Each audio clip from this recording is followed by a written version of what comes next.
Hello and welcome to an all-new episode of Anime Brain Freeze. We are your shiny hosts. I am John. And I'm CC, and this is the show where we review all the anime series from the previous season we did and didn't watch start to finish. It's time to wrap up this review season with our last two series from the winter pile. First, I will finally dive back into our trash stash, which we haven't done for a while, to take a look at the wondrous clusterfuck that is Handshakers. And I'm so sorry. You don't have to be. It's my own fault and my own decision and my own demise eventually. Anyway. And then John is going to talk about the slightly incompetent RPG crew of KonoSuba. Yay, finally. But first, there is actually a bit of news that is worth mentioning.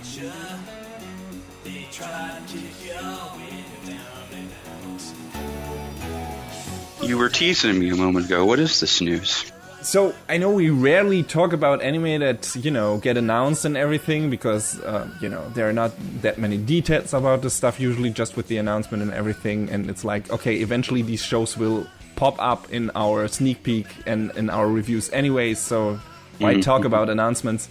But, this has been a project I've been long waiting for and honestly never expected to see in anime form. And this is the adaptation of the manga Pluto by Naoki Urasawa, who did Monster and 20th Century Boys.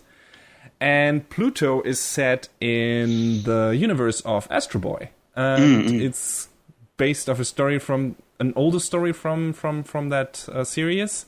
And basic story setup is it follows the Europol detective Gesicht. He tries to uncover this mystery behind a string of deaths, of murders, of robots and humans. Eventually it turns out that, or evidence suggests that the murder behind this, or the person responsible is a robot too. And that is kind of weird because robot violence hasn't happened for 8 years. And that leads Gesicht to investigate some of, the rather famous characters from the Astro Boy universe, if you are familiar with them, an actual Atom being one of them. Of course, everything looks completely different because, Urasawa drew it, and, his style, it's a very realistic style. It's not cartoony at all. I loved that manga. I thought that was a really interesting, cool, dark, kind of somber story. With an interesting tone, and took the characters from that universe that I wasn't really too familiar with, to be honest, but still I knew were interesting, and heavy history characters, took them interesting series direction. And the only thing I had to complain about in that manga was the ending. There's a running theme with Urasawa because he kind of sucks at endings. But for Pluto it was really random. It felt like an out of nowhere ending, and Deus Ex Machina, really. So that's the only thing I could complain about when talking about that manga. That has come out a while ago, and I never, because especially since 20th Century Boys, an even older one, a story by Urasawa, didn't get an anime adaptation, only live action, who apparently wasn't too good. So I never expected Pluto to actually happen. So I'm really happy this is actually happening. It's gonna be animated or handled at least by Studio M2 and a Madhouse director. But Studio M2 only has done Onihei so far, which I haven't seen, so I don't know what that says about the quality of the show. Just what we can expect. Hard to say anything more about this project, but I'm really looking forward to it, just, because of the property, because of the IP. I think Pluto is a great story, great science fiction stuff, and I really hope the anime will do the manga justice. And maybe they will change around the ending a bit to make it a bit better. That would be great, Hopefully. Yeah. With what you're saying, Yeah, making use of, the freedom of adaptation, if there is a freedom of adaptation here. I don't know how strict Urasawa is when it comes to handling his material. Maybe he's you don't touch any beat of that story or I'm gonna fuck you up. I don't know. So we'll see. But yeah, I'm really looking forward to it. And John just told me there's another thing to look forward to, which came out of nowhere, or at least I didn't see that. That made me really happy. What is that, John? It was announced just the other day that Shokugeki no Soma Food Wars is getting a third season this fall. That's great news. I'm really happy. If you people have listened to my review of season 1 and 2 for that show, I really enjoyed Food Wars. Thought it was a great shonen anime with a neat twist. I loved it. So I'm really, really looking forward to a new season. I can't wait. It's going to be great. So, long story short, at least 2 cool new anime possibly to look forward to. I mean, for Food Wars, it's a pretty safe bet, I'd say. For Pluto, we'll see. I hope it's handled well. I hope it's going to be animated well. And, the story, that great story gets the treatment it's deserved. We'll see. But yeah. New studios just kind of spring up all over the place anyway. One of the ones I'd been following in recent years that's been newish is hideous, and they started off with really small stuff, and they had their own original series, and then they did Magi, the Adventure of Sinbad, and it was gorgeous. So, that was yeah, and I mean, the X Madhouse stuff makes, gets my hopes up pretty much, because, some people from that studio founded Studio Mappa, and they have done great work on other shows, so especially when it comes to classics and everything, and revamping them. So yeah, I'm hoping for the best, and looking forward to seeing Pluto eventually, whenever that show will actually pop up on our screens.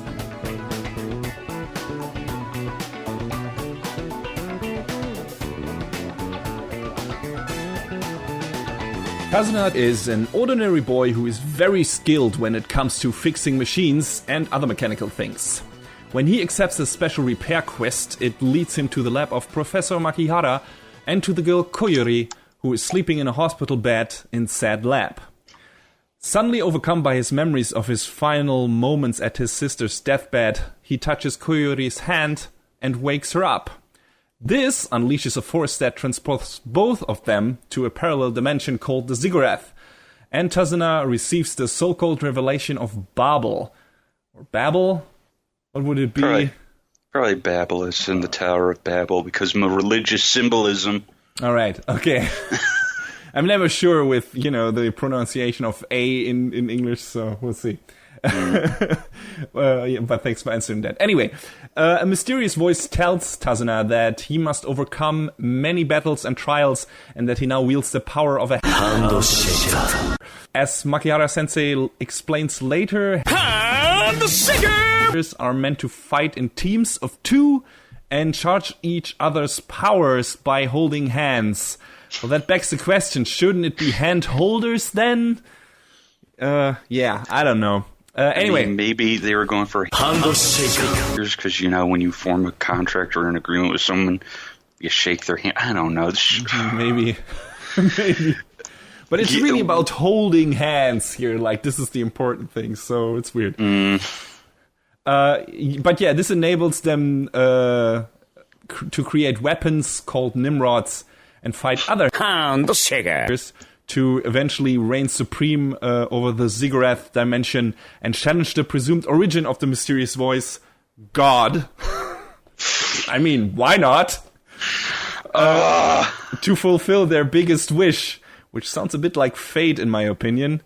But anyway, what doesn't these days? Except, fate is actually good, even though it is at times convoluted too.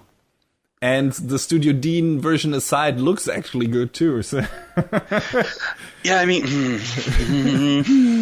But yeah, problem is Koyuri is a bit of a special case because Tazuna can't let go of her hand for too long or she will die, which complicates things. Doesn't that raise a lot of questions about certain things?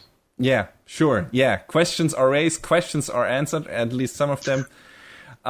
Anyway, from now on, Tazuna tries to make the best of his new circumstances, taking care of Koyuri and trying to survive the onslaught of just crossing their way.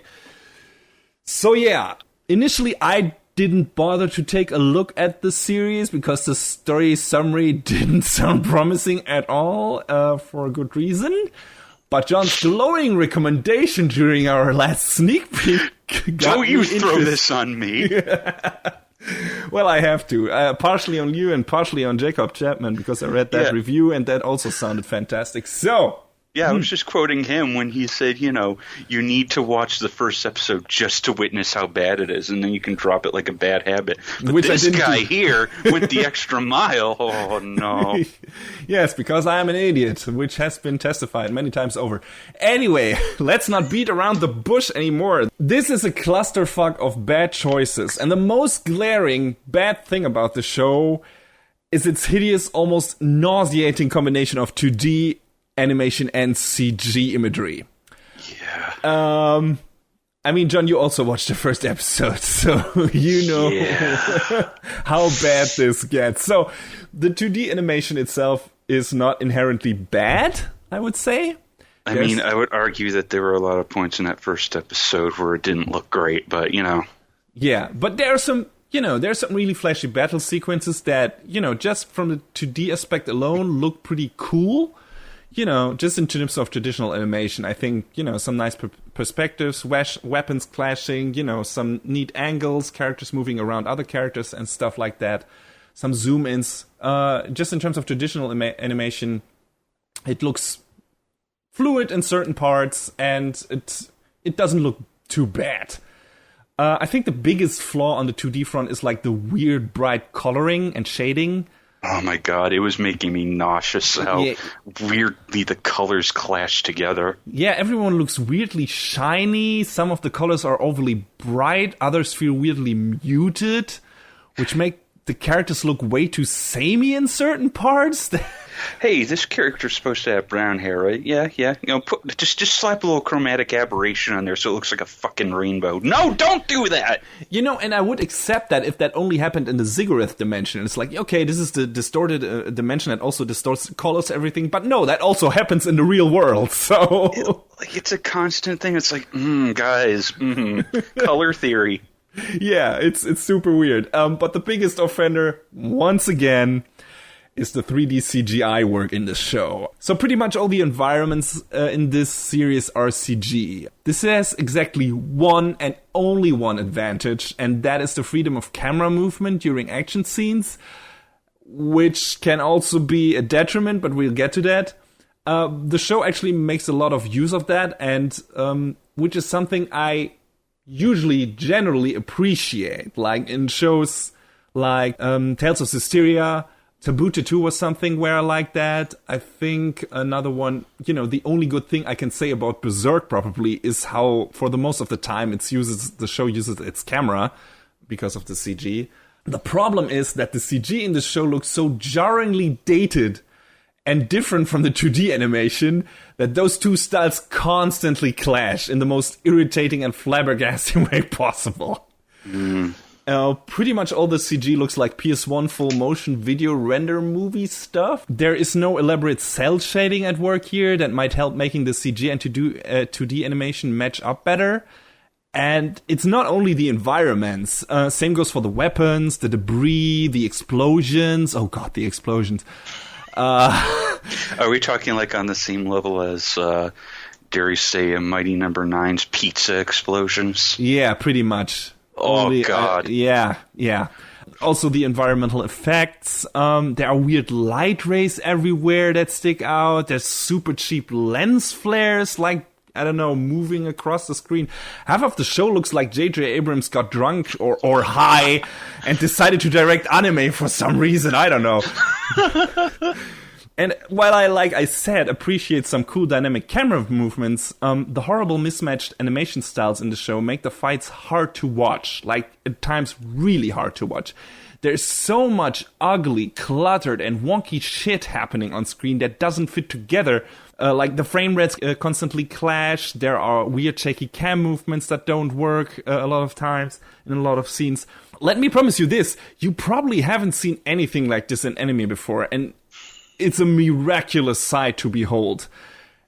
If your stomach can take you witnessing it for more than a few minutes. Because, it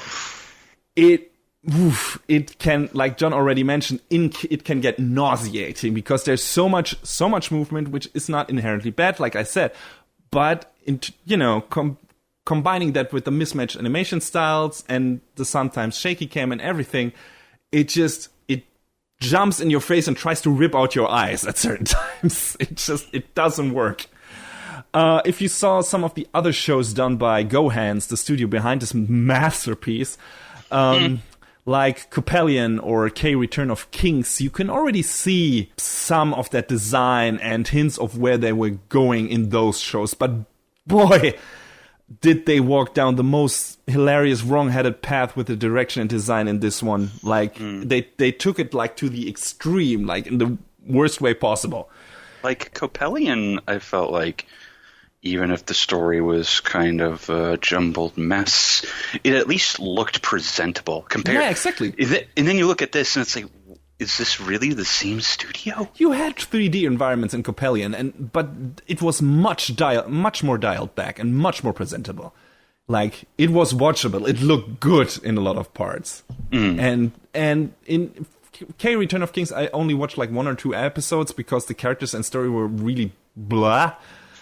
But even that, that also had heavy use of CG. But it's still, just in terms of style and coloring, like matched up much better than in this piece of crap.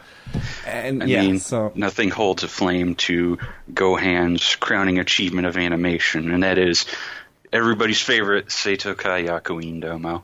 So. I have not seen that, so what's the English name for that?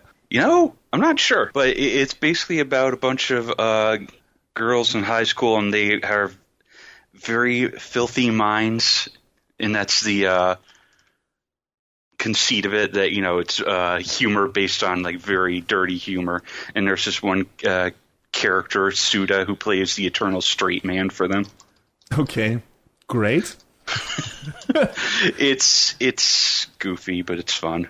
Yeah, animation really bad in this. I also haven't seen that much recycled animation routines over the course of one show since Street Fighter 2V. Like, woof!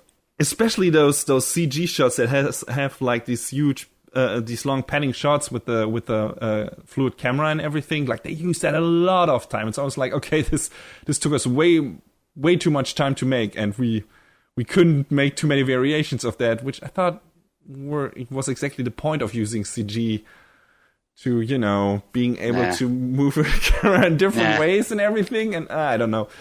Anyway, and naturally the budget runs out by the end of the show, so the final fight looks the most boring of them all. So yay, great job, guys.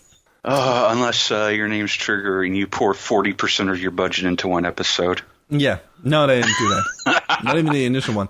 The sound mixing is also the worst I've heard in anime and maybe ever. The music at best sounds like something from a conversational event in a Persona game, but they use that during a fight scene?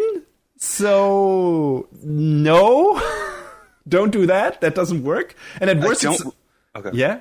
No. I don't remember that aspect of it just because I put it so far out of my mind after watching the first episode. Yeah, it's like this weird, a bit slow jazzy sometimes, a bit sometimes it's just like the slow piano music, and it just sometimes plays during most of the time that plays during the fight scenes. There's nothing really that like kicks into gear and it's like, yeah, now the fight begins and everything. It's like, it's I don't know, it doesn't work. At worst, it sounds like elevator music. It drops in and out at weird places. Half of the time, the pace and the tone of the music doesn't match the scene it's played in. Like I said, most notable in the fight scenes. Sometimes it's way too quiet and you can't hear it at all through the sound effects and the voices, and then it switches to a new track all of a sudden, and the volume is cranked up to maximum, and I don't know, it's mind-boggling. Like, who was responsible for the fucking sound mixing in this show? It's crazy. So, in terms of presentation, this show is probably the most glorious, kind of special, uncanny train wreck I've seen. I can't honestly say which has the more irritating style choice, this or Berserk. You know, Berserk is like pure CG and really bad CG, but at least it's consistent in that. And this is like this weird mashup of styles that don't work. I don't know. I don't know. I don't know which makes me sicker in the stomach. Probably Berserk, because, you know, that's also enraging since it's one of my favorite franchises, but still. Yeah, I was going to say, I feel like that should make you more upset than this. Yeah. At least in I wasn't emotionally invested in Handshakers, but that also says something about the characters and the story. But yeah, let's get positive again, for a bit, as long as that is possible, or as much as that is possible. Like I said, some of the fights are pretty neat, if you can stomach the visuals. Some of the different weapons the characters use are kind of creative. There's a team that uses really hideous-looking CG chains. Another team uses Yu-Gi-Oh cards to fight.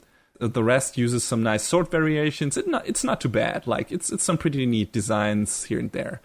Also, it's nice that the opponents that Tazuna and Koyori beat stay in the story, and we get to meet some of them on a regular basis, so it doesn't feel like a Monster of the Week show. Some of those characters get developed after the fights a bit more, and a tad, and they become friends and everything, and it becomes like the small universe and family thing, right? So that's kind of nice. It feels like it gives it like this atmosphere of familiarity. And yeah, I kind of like that. That was okay. Sadly, the characters themselves are nothing to write home about. They are not unlikable, with a few noticeable exceptions maybe, but most of them are not super developed, only the most basic stuff, and their traits come down to this kind of standard anime fare stuff. You got an idol that constantly spouts quotes from famous people of history and literature while fighting. What? Yeah, I don't know. You got a sadist / masochist pairing. There is a sister that loves her little brother way too much. And there Japan! Naturally, it had to be in there. And there's the usual, which also had to be in there in that kind of show. I may look like I'm a child, but I'm actually an adult nonsense girl character. Although, to be fair, they pushed that one to new ridiculous heights. She's the manager of a restaurant, and they don't even explain her appearance away with, oh, this is a side effect of the handshaker stuff, or she's actually a vampire, or something like that. No, she just looks like an elementary school girl in a business suit, just because. It's just like, okay, it's just like that. It just happens to be. So, yeah. Yeah, it's really dumb. Also, I wasn't sure if the show was poking fun at itself or if it was just lazy writing, probably the latter. But there were at least two scenes that really stood out to me in terms of their bullshit level. Aside from the characters themselves. But there is an episode with a school festival, and Tazuna and Koyori get roped in to help with the food stand. And then, as it happens, the two designated cooks both break their fucking arms while training for the event in the mountains? Like, what? What the fuck? I can't. And of course, Koyori, who has been wishing to learn how to cook for Tazuna since the previous episode, can now save the day. Hooray! Yay. Well, I mean, at least they were kind of building up to it, I guess. So good on them. But yeah, that made me laugh. And there's also this scene where Tazuna and Koyori want to go out, and he complains to his mom that, she treats Koyori like a doll because she dressed her up and everything. And I was like, motherfuckers! You're doing the same thing with her in every episode. Like, I think Koyori's shown off a new, focus group tested outfit in every new episode of the show. Like, okay, what can we put? Okay, we can put her in a nice maid outfit in this episode. Oh, maybe we can put her in a kimono in this episode, and now she got a new nightgown or something. It's like, all right, why? Okay, why is that in that show? Like, why is the show making fun of itself? I couldn't tell. It was funny. The story is also way too slow moving. We get 10 episodes of the two learning to work together and making new enemies, who then turn into new friends. And then in episode 11, we learn Koyori's origin story and then get the final underwhelming fight in the last episode. It's only 12 episodes. It's very short, which is a good thing. But, there's not much story happening in those 12 episodes. We get, new characters introduced with every episode, and then fights happen. maybe some after development for those characters, but not much. And aside from that, we pretty much learn nothing about Tazuna, besides that he has a dead sister.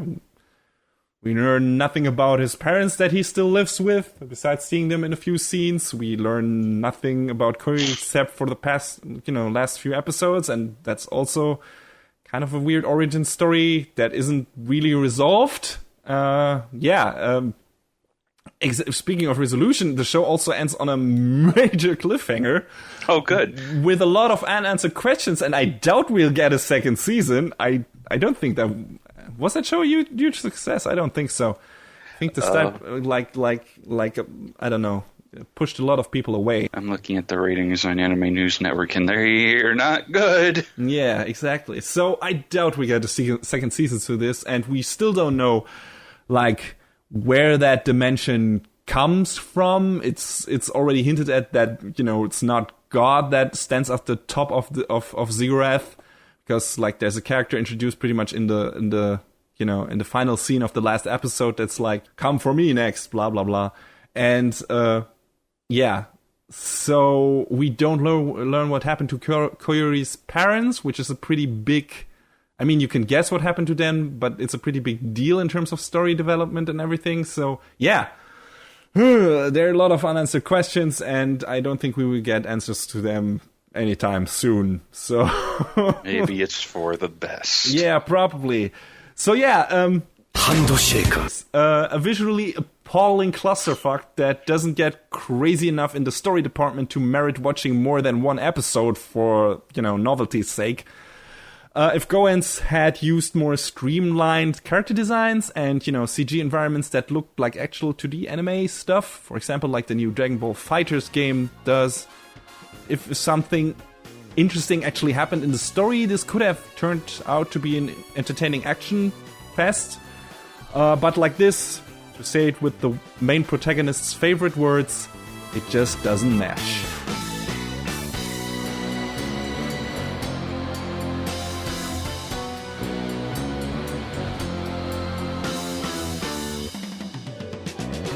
So, hopefully we're going to take a trip from something that is arguably not good to something that is at least, mildly entertaining. What could I be talking about other than KonoSuba?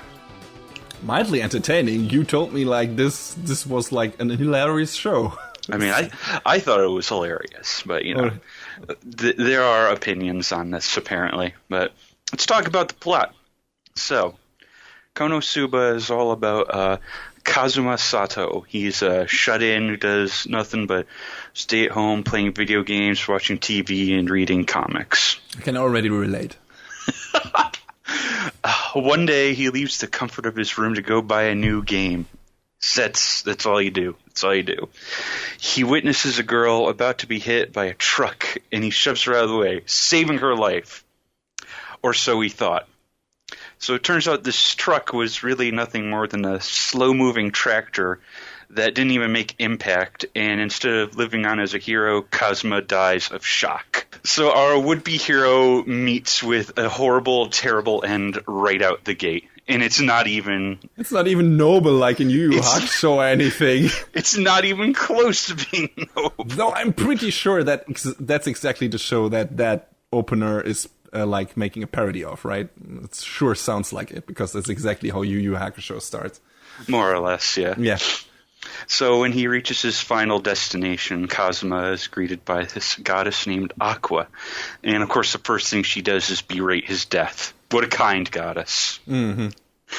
She tells Kazuma that he can continue to live on in a fantasy land filled with magic, the kingdom of Belzerg, and presents him with a bevy of tools, only one of which he can choose to bring with him.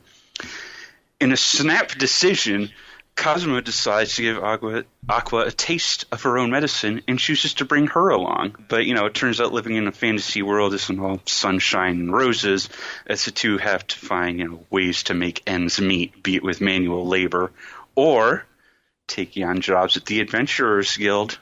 They basically go from working, like I said, hard manual labor, partying at the nights, spending away all their money on food and booze, and living in a stable when Kazuma's like, we can't keep doing this. We absolutely cannot keep doing this.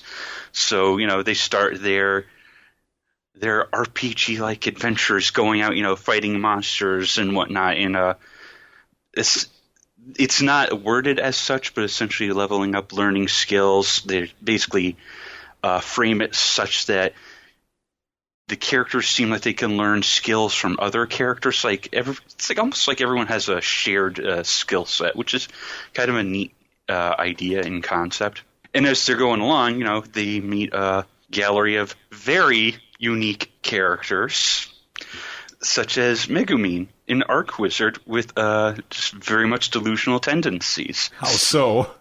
Delusional such that, I've learned one type of magic. I don't need any other. She can cast spells that a single spell that creates a massive explosion once per day, and then she's completely useless for the rest of the day until she's rested. Then we have Darkness, who is a crusader, essentially a paladin, and there's no mincing word, she's a gigantic masochist. Is that good? I mean, helps it with the fights or something? She's like, I can't wait to get in this fight and to have my body brutally beaten. And it's like, honey, slow down. Well, at least she's enthusiastic. Until, you see that the enemies basically all ignore her and she can't even hit the broadside of a barn with her sword. Oh, man. And then not really part of the active party, but then there's this undead shopkeeper named Wiz. Wiz is, very nice, very helpful, except when you have her interacting with Aqua's very, holy goddess power, it doesn't end well for Wiz ever. So it's, like I said, a very interesting gallery of characters. It's basically them tripping along themselves every step of the way in order to find their next paycheck. KonoSuba it's very aware of what it is, and I feel like it's one of those stories that's taking the piss out of other light novels in spite of being a light novel itself. Well, if that's done well, that can be great. And I mean, if you have consumed enough light novel anime to recognize the tropes, and if they're good at making fun of those tropes, that, I can imagine that this would be super entertaining. And I mean, you have been down the light novel hole many times. So would you say this is a successful parody of that genre? Yeah.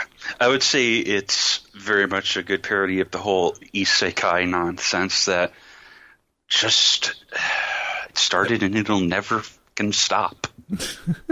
I mean, isekai stuff has not been a light novel privilege, but it has been done to death in light novel adaptations. That's true. Let's take a look at how many others out there are that in the title alone say "in another world." Yeah. True, before we started recording, we were even talking about this, in another world with my smartphone. Oh, God. There's even a show. There's a show coming up next season, Restaurant in Another World. It's like, stop it. So I kind of feel like this very, like I said, successfully says, hey, so this genre is dumb and boring. Let's make it fun, because the characters are all they're all bumbling idiots, and they constantly antagonize each other. Aqua is constantly calling Kazuma Hiki Neat, or a shut-in Neat. And Aqua just proves herself to be almost constantly useless, so Kazuma's throwing that back in her face. But the thing is, they're antagonizing each other like this all the time, but there are moments when the chips are down, when it's like, hey, maybe they are actually good enough friends to cooperate with one another and actually get shit done. And when that happens, it's like, oh, well, how about that? Cool moments? Yeah, there are actually pretty legit neat moments in this show. Some actually pretty neat action pieces in there. So who animated this? Studio Dean. Oh, well, that... I mean, yes. So if you can set that aside, even though there are some weird-looking moments throughout, I feel like the animation is at least competent enough to carry itself. I mean, hell, it was able to come back for a second season, so how is the story structured? Like, does it stay on like the slice of life basis and just, trying to do the missions and getting the money and everything? Or is there like an underlying narrative that is leading somewhere? Well, there is this bit of narrative that they touch on where there's like this evil demon king that's trying to, conquer the peaceful parts of the kingdom, and, they have encounters with like the demon king's generals. There is the looming threat that decides to show its face every once in a while. And I assume the topic of the demon king is not closed with the end of the second season yet. No. So, do you think there will be a third one? I hope so. Let me put it to you this way. At the tail end of the first season, they're like, hey, second season's coming. Yay, this was a lot of fun. I'll watch another season of this shit. And then at the end of the second season, it's just like, where's the announcement? Where's the announcement? Where's the announcement? And there hasn't been an announcement of a third season yet, but hopefully it'll be soon, maybe. I assume the second season was just as successful as the first one, right? I mean, as far as I can see on ratings, it did about as well as its first season, so. So yeah, I would be surprised if there wasn't a third one. But going back to the characters, like you said, they're antagonizing each other all the time, but when it counts, they pull through. Is there some development? Like, do we learn something about the background of the characters and their origin and everything? And, do they change a bit, or do they always stay like on the same terms and everything? Or do the dynamics change a bit? The characters, as far as I've seen so far in the anime, I think it's a different story in the light novel. We do get looks at their background a little bit. But the group dynamic kind of stays the same.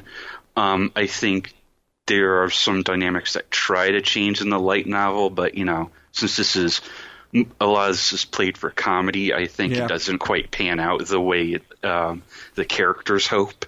Yeah, I guess if you are set on a specific brand of humor and, you have character dynamics that work, it's hard to change those up to keep like the same level of comedy or the same style of humor going in certain parts. So maybe they decided against that. Yeah, I mean, that begs the question though, like how much lasting appeal does the show have beyond its comedy aspect? Like, is there more you watch it for than for the goofy comedy, or is it like, I want to see like where these characters go and where they end up? Or is it just, no, I'm only watching this for the laughs? I mean, the laughs are probably, the number one thing, but I'd like to see what sort of silliness they'd have to go through to maybe eventually defeat the Demon King and his big bads, Mm-hmm. So that all depends on whether it gets another season. Hopefully it does. Because, I mean, the 11th light novel came out last month, and the 12th is coming out next month. So there is that. And there's even 2 spin-offs from the main story about some of the side characters. So we might get that at OVAs or something? The first season did have an OVA. I'm not sure if the second one did. I'd have to double check on that, but we'll see what happens in the coming months, years. So yeah, the light novels were originally written by Natsume Akatsuki, this is pretty much his big claim to fame. The show is directed by Takaomi Kanasaki, who's done stuff like quality stuff like Is This a Zombie? Tokyo Ravens, which it's been a minute since that show, but I recall you and I both really enjoying that up to the end. I know you took some issue with that. Yeah. I don't remember quite why. I think because it just was so open-ended, if I remember correctly. And the animation dipped in certain parts really heavily at some point. But yeah, I remember liking that series more than I expected to. Yeah, sure. I mean, I had fun with it, but a lot of people, I guess, were really down on Tokyo Ravens, which is unfortunate. Yeah, he also directed stuff like School Rumble and Lupin the Third, Princess of the Breeze, which is a Lupin that I'm not super familiar with. School Rumble is a pretty big name, though, in terms of, Oh, yeah, definitely. A lot of the composition and scripting was done by Makoto Uezu. Apparently worked together with Takeomi on Is This a Zombie? But then did other stuff, like Assassination Classroom, Carnival Phantasm, Danganronpa, Space Brothers. So got some big name stuff on there. And the music is done by Masato Koda, who hasn't done a whole lot in anime. There's like Arpeggio, Blue Steel, Chain Chronicle, and Magical Warfare. However, if you get into some of his non-anime credits, you find he's worked on a lot of different Capcom games, including but not limited to like Cyberbots, Marvel vs. Capcom, Devil May Cry. He even did work on Wild Arms 4 and 5. So the soundtrack for this show is good stuff. Is really good stuff. Is it like reminiscent of these other soundtracks? Because some of those I'm familiar with. Or is it like something completely different? Or can you this style is familiar to me? I would say what it's most reminiscent of, because it's in one of his credits, is Monster Hunter. Okay. Well, I haven't played any Monster Hunter games, so... It's like very like loud, brassy stuff with a lot of, just strong emotion. It's really good. It's really fun. Sounds cool. Yeah. So just to close out KonoSuba, who of the merry band of those incompetent party members was your favorite? I feel like I have two answers. That's all right.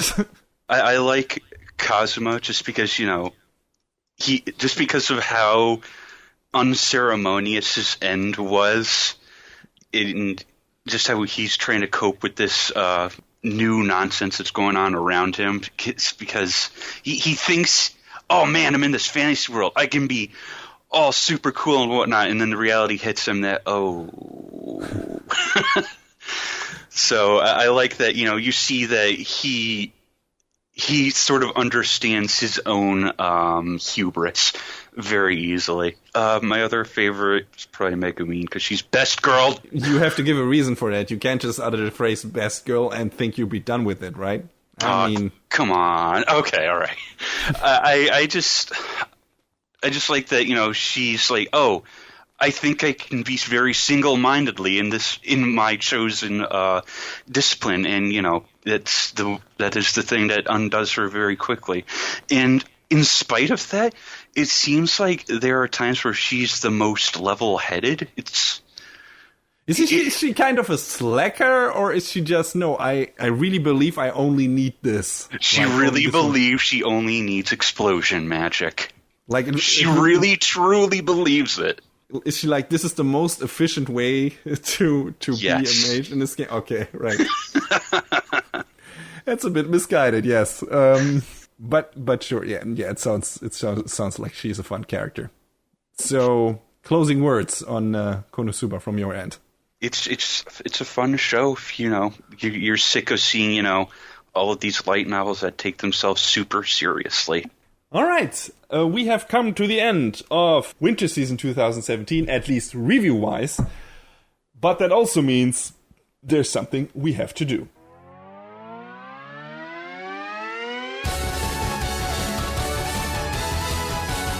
Best of the season! So, of course, we have to pick our favorite show from this season. I came to a pretty clear conclusion pretty quickly, and my pick for best of the season must be Kobayashi's Dragon Maid, because I loved pretty much every episode of that show. It was very entertaining, a nice comedy romp, but also had, some depth in terms of the characters and some neat developments, had some nice things to say about relationships and how they change people and everything. I've mentioned that multiple times throughout this season, how much I like that aspect on the show, and how it gave me the warm, fuzzy feelings. Great stuff. I hope there will... I mean, it doesn't have to be just in terms of how this show is structured, but I wouldn't mind having another season of that show, just because it's like a great anime to just come home after work, have a nice, relaxing anime to watch, and, some laughs here and there, and some neat character bits. And yeah, it was just an all-around great, funny, entertaining, and lovable show. So yeah, my pick for best of season, Miss Kobayashi's Dragon Maid. John, how about you? I think you had a bit of a problem deciding. Yeah, I hate to sound like a parrot, but I think ultimately, Dragon Maid is going to edge out KonoSuba for me too. I guess that was a tough choice. Yeah, because I mean, like I said, well, you just got done listening to me talk about how I thought it was, a genuinely enjoyable, funny show. But and both those series are very, very comedy heavy. Yeah. So, what made you enjoy? Maybe if you really want to pick Dragon Maid as well, what made you enjoy that show or that comedy a bit more than the one of KonoSuba?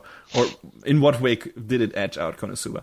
I mean, I think you kind of touched on it, a lot of it already, just because it was, the nature of how it explored relationships more so than like a lot of other stuff that's currently airing. And just that, I guess another thing I could point out, like in terms of animation quality, the show was spot on as well. KyoAni did not phone it in. No, not at all. I mean, there's not that much action in that show. There is a surprising amount of action in that show. Like if the studios were reversed, I think Dragon Maid would still like work on a Studio Dean animation budget or standard animation budget, and KonoSuba would probably profit from being animated by a studio like KyoAni a lot more. But yeah, still, Dragon Maid had a lot of scenes that had great fluid animation, and where some of them were really action packed. I didn't expect that, and that was also a nice aspect of the show. Thanks for reminding me. I totally forgot about that. Yeah, great animation in that show. Yeah, definitely. So I don't know which character roster did you like better? Was it like Dragon Maid was like had more characters you were like, oh, this is amazing, or is KonoSuba more to your liking just in terms of how the character dynamics were structured and everything? Or are they comparable, like just different? I feel like it's kind of apples and oranges, simply because the character relationships in Dragon Maid are a lot healthier than the ones in KonoSuba. Because even though in KonoSuba they are ultimately friends, it's the kind of friendship that's, it's like the kind that you would normally hear, like, oh, you fucking moron, blah, blah, blah, blah, that sort of thing. The typical dude bro man friendship, like bromance, but with an edge. Yeah, where you play play tricks on your friends and everything, and cuss at them. Yeah, sure. Yeah, it makes sense. While Dragon Maid is really like, okay, here's this character that is genuinely in love with this other character and adores her, and would die for her and do everything for her, and this other character who is their surrogate daughter and everything, and I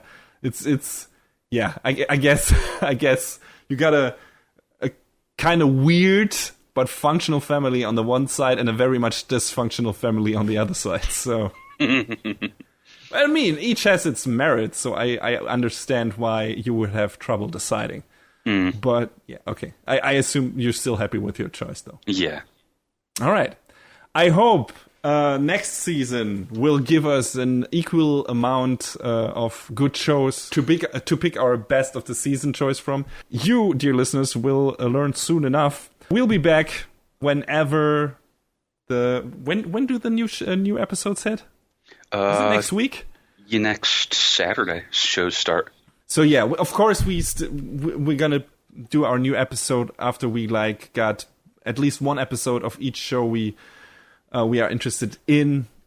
So depending on how far apart the episode premieres are, we might either take the usual 2-week break or maybe a 3-week break. We'll see. I don't have the airing dates written down, so we'll see. You will see. Just follow if you're not sure, if you want to be updated.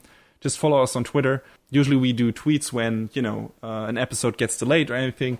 Just to be sure, the Twitter handle is @AnnieBrainFreeze. Because there are not enough characters available for anime brain freeze on Twitter. But anyway, yeah. follow us there if you want to be updated, or sure, check our website if you don't know where to get the new episodes and everything. But of course, we're in all the other services, as I will remind you of in the coming up outro narration. But yeah, that's it for winter season 2017, and I hope you had as much fun with it as we did. Looking forward to the next one, and see you soon. Peace out.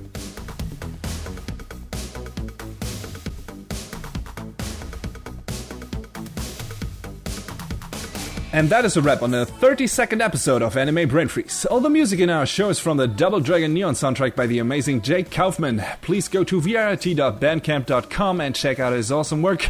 You can find us on YouTube, Facebook, Twitter, iTunes, Stitcher, SoundCloud, and animebrainfreeze.com. Leave us comments and questions anywhere you like, or send an email to animebrainfreeze@gmail.com. We would love to read your feedback. Thanks for tuning in. We hope you had a good time, and please join us again on our next show. Macht's gut. Take care, everybody. Nächstes Mal bei Anime Brain Freeze. The long-awaited return of a Titanic breakout hit.